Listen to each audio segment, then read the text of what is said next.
آپ سے ضرور کرنی ہے۔ ایک آیت ہے قرآن پاک کی سورۃ بقرہ پہلا سپارہ آیت نمبر 120۔ اللہ تعالیٰ نے ایک حد بیان کر دی، فرمایا وَلَن تَرْضَىٰ عَنْكَ الْيَهُودُ وَلَا النَّصَارَىٰ حَتَّىٰ تَتَّبِعَ مِلَّتَهُمْ۔ فرمایا یہ یہودی اور عیسائی تم سے ہرگز راضی نہیں ہوں گے۔ یہ قرآن ہے اور سادہ ترجمہ تفسیر کی بھی ضرورت نہیں۔ یہ معاہدے کر لیں، محبت کے وعدے کر لیں، یہ تم سے راضی نہیں ہوں گے۔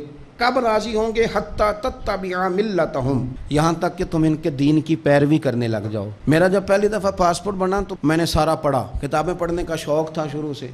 اس کے ہر صفحے پہ لکھا ہے کہ سوائے اسرائیل کے، یعنی آپ پوری دنیا میں یہ سبز ہلالی پاسپورٹ لے کے جا سکتے ہیں، خبردار اسرائیل آپ یہ پاسپورٹ لے کے نہیں جا سکتے۔ یعنی اتنی نفرت کسی ملک سے کہ اس پر لکھ کے چھاپ دیا ہر صفحے پر کہ یہ پاسپورٹ سوائے اسرائیل کے ہر ملک کے لیے کارآمد ہے۔ میرا سوال ہے عرب کے ان لیڈروں سے جنہوں نے اسرائیل کے ساتھ معاہدہ کیا، مجھے بتاؤ تمہیں فلسطین کی بیٹیاں بھول گئی نا ساری کی ساری؟ تمہیں وہ ماں بھول گئی نا جو مسجد اقصیٰ کے دروازے پہ کھڑی ہو کے چیخیں مارتی تھی اور کہتی تھی کوئی علی کو خبر کرو کہ میری بچیاں قید میں ہیں؟ وہ بھول گئی؟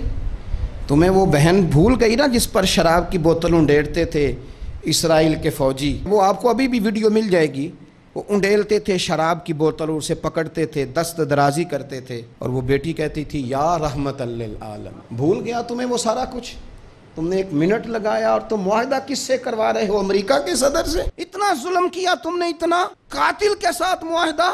کیا سمجھتے ہو فلسطین والوں کا کوئی والی وارث نہیں؟ سنو، میرے رسول کریم صلی اللہ علیہ وسلم نے فرمایا میرا کوئی مالدار امتی دنیا سے چلا جائے، پیسے جائیدادیں چھوڑ کے جائے تو اس کی اولاد میں بانٹ دینا، لیکن اگر اس کے ذمہ قرضہ ہو تو میرے پاس آ جانا، میں اپنے امتی کا قرض ادا کروں گا۔ جس کا کوئی وارث نہیں ہوتا مدینے والا اس کا وارث ہوتا ہے، میں قرض دوں گا اپنے امتی کا۔ کیا سمجھتے ہو فلسطینی لاوارث ہے؟ صبح قیامت نبی پاک تم سے سوال کریں گے، تمہیں اللہ کے حضور حاضری دینی ہے۔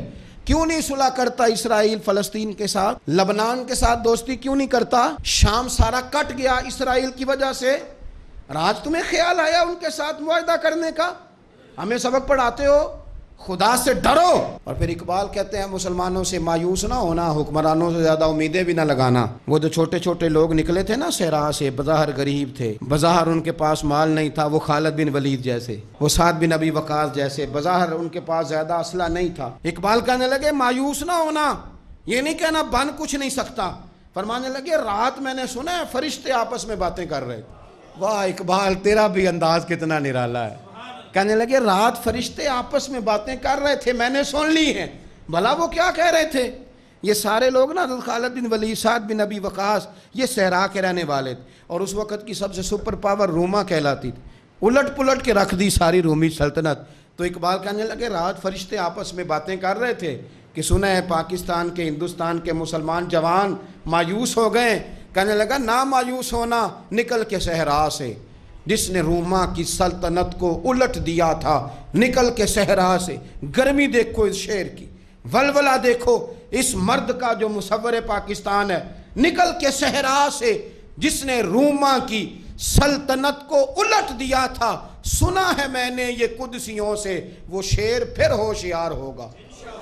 وہ کل باتیں کر رہے تھے کہ بہت سارے ان میں سے پھر جاگ گئے اور بڑی جلدی وہ بلاک بنائیں گے۔ سنا ہے میں نے یہ قدسیوں سے کہ وہ شیر پھر ہوشیار ہوگا، وہ آئے گا میدان میں، نکلے گا، اور انشاءاللہ یہی چراغ جلے گا تو روشنی ہوگی۔